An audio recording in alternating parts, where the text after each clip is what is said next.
Bismillahirrahmanirrahim. Assalamualaikum warahmatullahi wabarakatuh. Eh, ini adalah materi terakhir kita ya di kelas 11 dan akan menjadi materi terakhir dari Ibu juga karena kemungkinan nanti di kelas 12 nanti akan dilanjutkan dengan guru yang lain ya. Jadi selain Ibu kelas 12. Oke. Jadi tolong disimak baik-baik. Karena nanti setelah materi ini berakhir 2 pekan selanjutnya kita akan ulangan 2 bab ya. Jadi bab yang kemarin yaitu tentang gelombang cahaya dan optik geometri, kemudian sama ini satu lagi alat optik. Oke, di sini alat-alat optik itu ada 4 ya yang akan Ibu jelaskan. Yang pertama nanti ada mata, yang kedua loop atau kaca pembesar, yang ketiga mikroskop, dan yang keempat adalah teleskop. Nah, ini mata. Kenapa mata kita masukkan ke dalam alat optik? Karena sebenarnya dia mata ini yang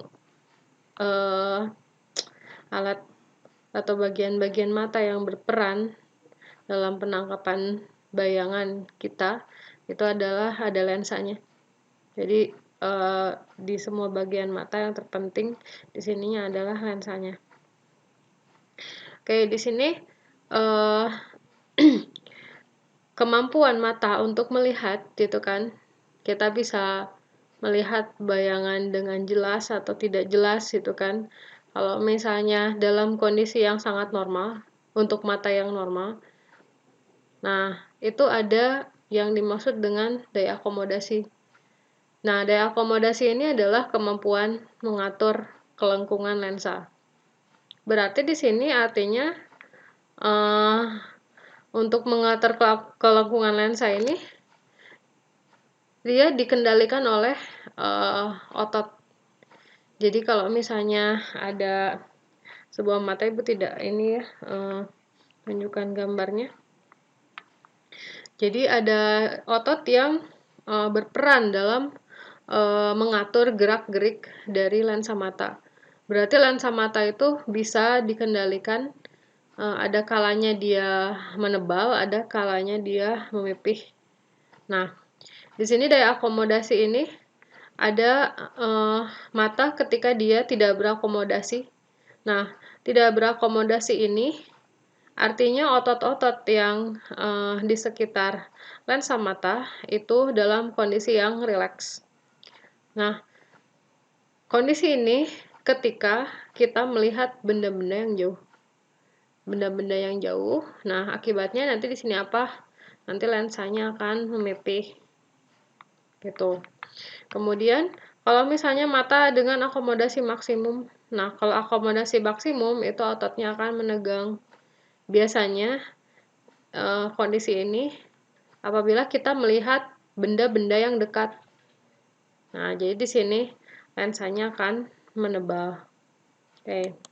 Nah, ini Ibu tunjukkan gambarnya. Jadi ini adalah kondisi dari akomodasi mata dari mata yang normal. Artinya tidak dalam kondisi yang tidak menggunakan alat bantu ya atau tidak menggunakan kacamata. Nah, ketika misalnya kita melihat benda-benda yang jauh, ini kondisi melihat benda-benda yang jauh. Nah, otot otot mata, otot siliaris ya namanya ya, yang mengendalikan lensa mata itu letaknya ada di sini.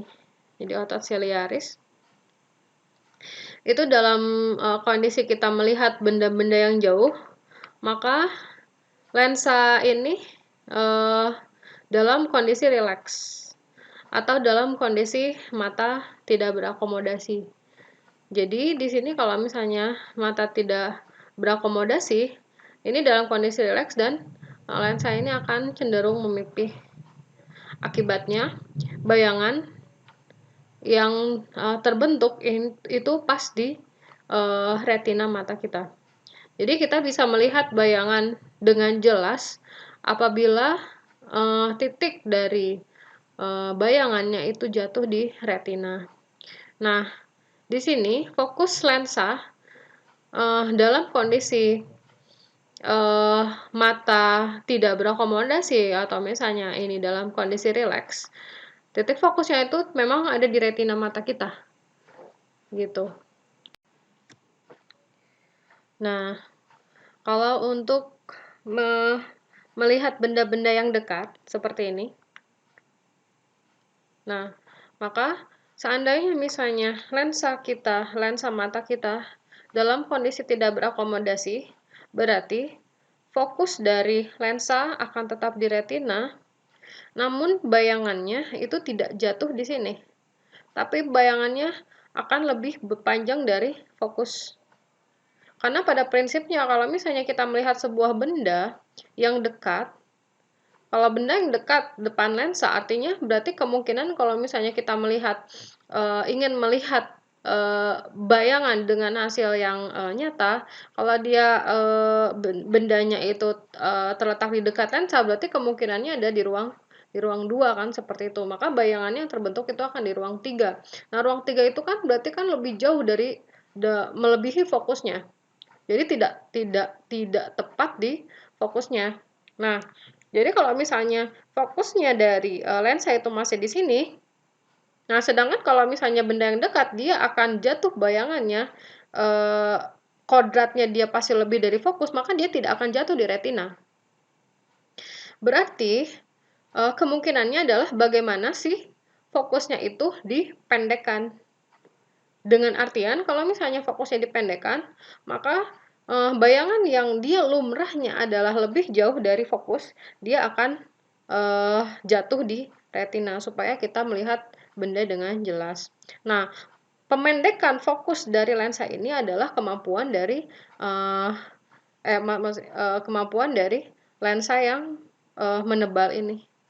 Nah, kondisi ini disebut sebagai kondisi mata sedang berakomodasi. Jadi kondisi dari mata sedang berakomodasi itu di mana si otot-otot siliaris yang menyebabkan lensa mata itu menebal, yang akhirnya memendekkan fokus dari lensa mata kita, dan akhirnya si bayangan dari benda yang dekat tadi tetap dia jatuhnya tepat di retina. Seperti itu. Nah, kemudian tadi tentang kemampuan berakomodasi dari mata ya. Nah, sekarang di sini kita memiliki titik dekat dan titik jauh. Nah, yang dimaksud dengan titik dekat adalah ini dalam kondisi normal ya. Titik dekat mata itu adalah jarak di mana kemampuan mata kita bisa melihat benda dengan jelas, titik terdekat. Itu biasanya pada jarak 25 cm di depan mata kita. Nah, kalau titik jauh itu sebenarnya dia tidak ada batasan ya, atau kita sebut sebagai tahingga. Seperti itu. Oke. Nah, ini adalah diibaratkan misalnya ini adalah titik dekat batasan normal pandangan mata, atau biasanya terletak pada jarak 25 cm di depan mata. Ini adalah ibaratnya adalah suatu kondisi tahingga atau jarak terjauh yang bisa kita lihat. Nah, kalau misalnya dia normal, dia ada di rentang batasan seperti ini. Gitu. Ini untuk kondisi yang normal. Jadi dia memiliki SN-nya 25 cm dan titik jauhnya tahingga. Nah, sekarang kalau misalnya dia penderita rabun jauh. Nah, penderita rabun jauh itu adalah sebenarnya dia rentang dari pandangan matanya itu bergeser ke depan. Jadi sebetulnya adalah pada penderita rabun jauh itu dia bermasalah di titik terjauhnya. Jadi titik terjauhnya dia bergeser. Nah, titik terdekatnya bergeser tidak. Nah, titik terdekatnya juga sama, dia bergeser, jadi dia lebih dekat. Tapi biasanya ini tidak dipermasalahkan. Jadi tidak dipermasalahkan, malahan sebenarnya kan dia semakin bagus ya gitu. Yang paling dekat dia masih bisa lihat dengan jelas. Cuman masalahnya dia di sini. Nah, makanya dia untuk rabun jauh itu walaupun dia sebenarnya ada yang tidak normal juga dengan titik dekatnya, tapi ini tidak pernah diperhitungkan karena ini bukan masalah. Yang masalah itu adalah ini, dia tidak bisa melihat yang di sini. Jadi seperti itu. Nah, berarti yang kita hitung adalah masalah yang ini. Masalah ini ya, ini yang terganggu adalah titik jauhnya. Nah, di sini untuk penelitian rabun jauh bisa kita sebut sebagai miopi ya. Ini menggunakan lensa negatif atau lensa cembung. Untuk menghitung kekuatan lensanya kita bisa pakai minus 100 per PR. PR itu adalah punctum remotum ya, jarak terjauh. Nah, ini terganggu. Biasanya ini ada kita hitung berapa itu ya. Nah, kemudian cacat mata yang kedua di sini ada rabun dekat. Nah, rabun dekat bagaimana? Dia tidak mungkin di sini akan sakti sekali gitu ya, melebihi gitu kan. Yang terganggu adalah jarak dekatnya di sini. Nah, maka ini kita perhitungkan yang ada di sini, yang rabun dekat ya. Nah, dia menggunakan lensa positif atau lensa cembung dengan perhitungan P sama dengan 100 per SN.